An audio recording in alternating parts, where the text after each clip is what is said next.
est disponible sur le flanc droit, mais pas forcément très sollicité. Gilekens, ouais, la bonne tête au bon moment. Il traque pour relancer Lucas Lima. Et ça peut être intéressant. Ils sont à 2 contre 3, 4. Il y a Ruiz qui glisse un ballon dans la profondeur de Courcy. C'est récupéré. Courcy, seul face au gardien. Et l'ouverture du score du côté des Francs-Morins. Alessio Courcy, 5e but pour le Luxembourgeois cette saison. Et qui permet aux Francs-Morins d'être sur orbite un peu avant la 20e minute de jeu.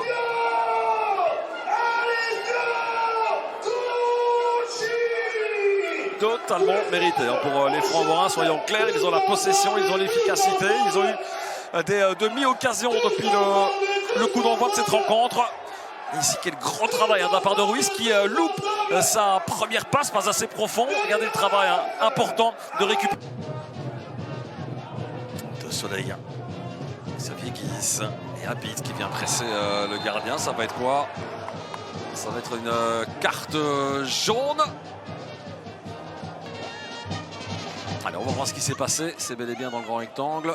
Contrôle un petit peu trop long de Guis. Ah, il touche pas le ballon de fait. De fait, un Dan Abid qui vient mettre la pression sur le gardien.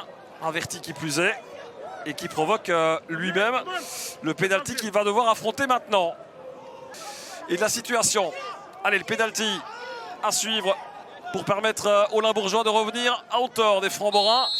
À la demi-heure de jeu, c'est parti, c'est parfaitement frappé, à contre-pied total. Xavier Guis qui part du mauvais côté et Kevin Kiss qui vient marquer son 4e but, tout de même pour un défenseur latéral. Et surtout permettre au Patro Esden de revenir dans la rencontre. Un petit peu contre le cours du jeu, tout de même.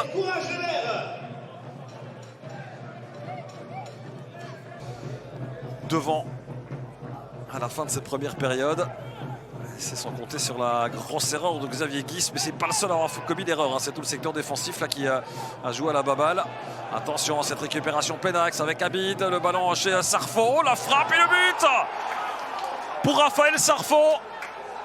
C'est la 3e fois qu'il est titulaire cette saison et il vient planter son premier but en Challenger Pro League. Catastrophe pour les Francs-Morins. Et une véritable leçon de réalisme offerte par les Limbourgeois de Steinen. C'est 1-2. Il y a de fortes chances qu'on retrouve Vestiaire d'ailleurs avec ce... C'est bien fait de la part de Massolin. Il faut transmettre son ballon maintenant, poursuivi par Winbots. Massolin, 2e crochet. Le très bon ballon pour Courcy dans le grand rectangle. La passe en retrait et le but. Il y a eu un coup de sifflet de M. Simonini pour une position de hors-jeu de Courcy. Dommage. Ruiz qui va devoir travailler en individuel le centre de la vie vers la tête du jeune Faucon. C'est Vaneno qui recule, qui prend son élan pour le pied gauche de Vaneno. Il est splendide ce coup franc! Absolument splendide! 2e but pour Lucas Vaneno cette saison, mais celui-ci est juste magnifique. Le joueur qui fêtera ses 34 ans jeudi prochain et qui s'offre un très joli cadeau d'anniversaire à lui-même. Ça y est, le patron a fait le break, c'est 3-1 et on retrouve quasiment les mêmes chiffres qu'au match aller. Depuis le début de la rencontre, on n'a jamais eu un coup franc de ce type-là qui est allé jusqu'au bout. À chaque fois, il y a une petite faute, une petite poussée. Cette fois-ci, ça va au bout et ça va presque au fond. Et ça se dispute là sous le banc du Patro Esden, déjà quasiment entièrement debout pour célébrer les 3 points. Les voici, ils sont validés. Le Patro qui offre une leçon de réalisme aux Francs-Morins.